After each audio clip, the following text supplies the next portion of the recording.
And hello everyone, hashtag CJMcKay here, and today we're going to be kicking it old school here in the Dragon Project, one of the classic Star Wars games.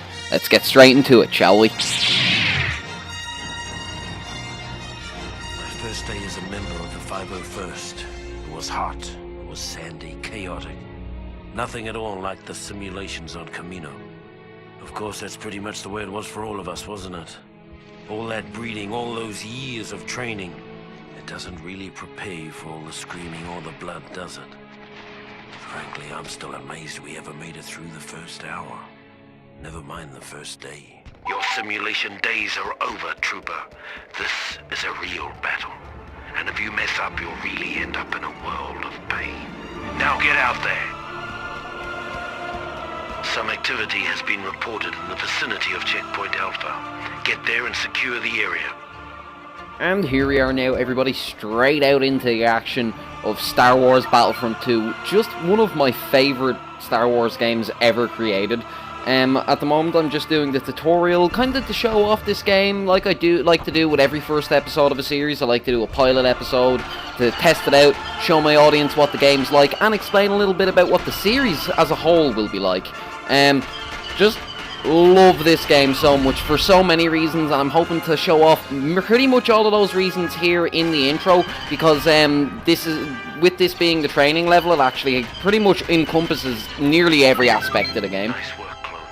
Let's hope those scouts didn't get word back to their army. Now, finish off that damaged Hellfire droid using your thermal detonator. Oh, thermal detonators, yay. The commander just talking to me there. I play a clone in this. This game encompasses most of the stories of the Star Wars Clone-Lores.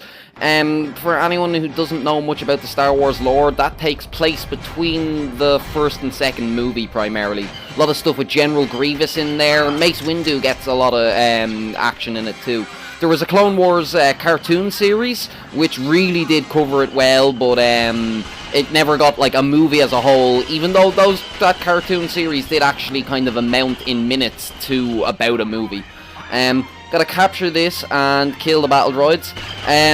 Droids are pretty much one of the biggest enemies within this game, but it does actually stretch out into the later Star Wars games, so we're gonna see some stormtroopers in this game as well later into the series. Which I'm looking forward to. Gotta love killing mindless drones.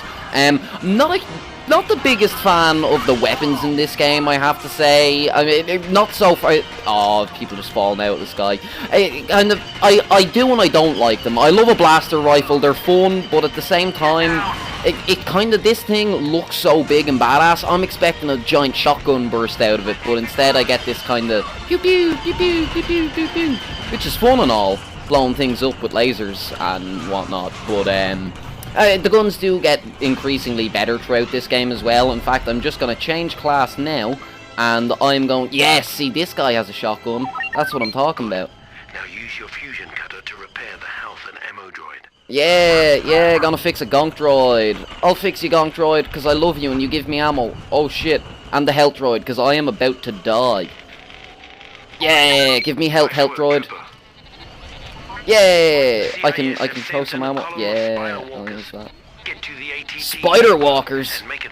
Oh, yay! I get to use heavy artillery now. This is one thing I do love about this game as well, is it really lets you test out everything in the Star Wars universe that really is awesome. Like, you get to use lightsabers and force powers. You get to play as the clones, which is pretty fun because they are a really underplayed part of that franchise, and you get to use these giant kick-ass vehicles. There's AT-ATs later in it too. They're the classic big walkers. I had a Lego one of them on my channel on the mantelpiece ages ago. Chances are I might even put it back up sometime soon, now that I'm starting a Star Wars game. Now, I have just destroyed the shit out of one of those spider walkers and gotten a new command to go change class again, but I never actually got to try out this shotgun, so I'm going to kill a few droids, and then I'll change the class. Yeah, you die. Oh, you're going to shoot me in the face? Oh shit, I just friendly fired. Oops. Oh shit. Oh, this is a nice gun though. Oop. May have killed one of my own guys with that blast too though. And I'm probably gonna get killed by the spider walkers. I do love those spider walkers, I have to say. They're such inefficient, slow moving, easy to kill battle units, but at the same time, they just look so badass. I can totally understand why someone would logically make them, just for the intimidation factor of a giant mechanical spider coming at someone. Like the Wiki Wild West with Will Smith. Yeah, using a fucking jetpack. Another reason I love this game, you get to use jetpacks. Who doesn't love a jetpack? This is a really, really old game, but the graphics aren't incredible, but I think they still kind of stand up. I mean, they're not horrible. For the Star Wars universe, I think it's quite soothing. Oh shit. Oh dear. I have a flag. I'm supposed to... This is basically capture the flag at the moment, so I'll go... This I have to say, this gun seems useful. Oh, no, okay, it's a bit more useful. I was just bad with it. One thing I'm gonna be doing within this series, primarily, will be talking about the Star Wars universe and lore. I am a big fan of Star Wars. With the new movies coming up, I thought I've always wanted one thing I always want to have here on the channel is a Star Wars game. There are a ton of them. There's a ton of great Star Wars games. Whether you like Star Wars or not, it's fun to wield a lightsaber and use the Force in a game. It just is. So I'm gonna enjoy playing this game, and I kind of want to have more sci-fi here on the channel as well. And Star Wars is such a big iconic sci-fi thing. I love that, just flying up a cliff face and then killing the droids. However, I am out of ammo, so gonna need to go up to the gonk droid. Then yeah, now I can kill people more effectively. Yeah, gonna use my blaster pistol though. Oh shit! It overheated. You die. Yeah, you stay away from me. They all seem to be coming out of there. Oh, damn, I bounced. I did not mean to bounce the grenade off. Oh, flying guy. Yeah, well, I can fly too. Screw you, you ass. Yeah, you run out of fly before I do, even though you have wings.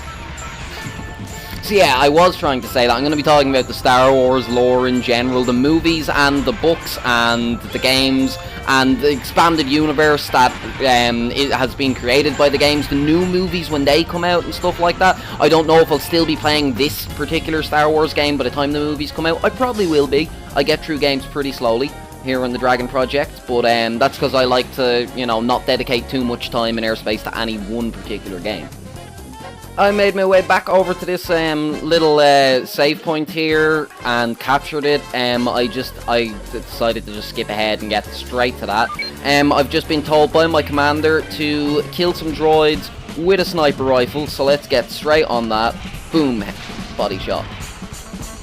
Yeah, I love sniper. There's another thing I love about this game is like it actually encompasses all the really cool weapons in Star Wars, the shotgun lasers and the snipers and stuff like that.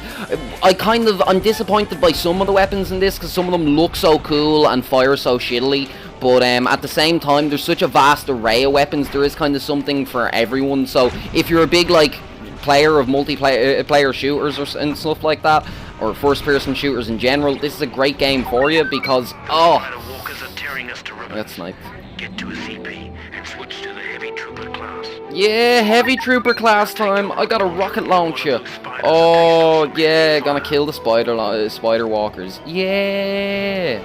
Crumble to your knees, Spider Walker, for I am superior. I have a giant rocket launcher and you cannot withstand my firepower. Well, you actually can. This is not as good as I was hoping it would be. It's okay, it's no AT or T, which is I'm pretty sure the vehicle I was saying earlier, but yeah, I'm still able to kill them. A lightsaber will come in handy against these droids. Yay. Let's knock down the CIS reinforcements a bit. Oh yeah, Mace Windu, one of my favourite Star Wars characters, played by Samuel L. Jackson, one of my favourite actors. He's in a lot of Quentin Tarantino movies, who is one of my favourite directors. All that aside, purple lightsaber, I love it. See, there's a big relevance behind lightsaber colours in the Star Wars universe, the Jedi, Consular, Knight, and so forth. Each colour represents what the what kind of fealties that Jedi has, whether it be the Sith or the Jedi knighthood, whether it be they be a diplomat or someone who's more skilled with force powers. They actually hold a lot of relevance. The relevance of a purple lightsaber is that Samuel L. Jackson was asked to play Mace Windu and he said, I'll do it if I can have a purple lightsaber. And they said yes. And that's it. There's no other relevance within the universe other than Sam Jackson is a badass. Oh, I love it. Just smashing up droids. I have a force push power too, but force push just keeps them away from me, and what's the use in that? I'd rather... Alright, there's a turret there. So... Boom! Oh, I love it. And Mace Windu, also one of the kind of more underplayed characters of the movies, but generally a lot of people's favourite character for a lot of reasons. I mentioned he's my favourite character. But yeah, in the movies he doesn't get a huge amount of screen time, except for episode 2. That's the episode he and Yoda for the first time, even though Yoda's in like pretty much every movie, actually used their lightsabers and get in a fight. The CGI couldn't support Yoda's movement enough in Star Wars Episode 1 for him to be in any of the battle scenes, and in the original Star Wars movies, he was a puppet. A Jim Henson puppet, specifically. I love Jim Henson. Anyone who doesn't know Jim Henson made the Muppets and Sesame Street and pretty much all the famous Muppet or puppet stuff of, like, 30 years ago. So yeah, he, like I was saying, Mace Windu doesn't do any sort of like fighting until episode 2, and does a lot more in these games. Just got victory there, so I'm gonna end up the episode now, everybody. Thank you all for joining me here on the Dragon Project for this new episode, and Slán go fóill, and may the Force be with you. Incredibly, the 501st survived the crucible of Geonosis, emerging battle-hardened and ready for whatever the war would throw at us.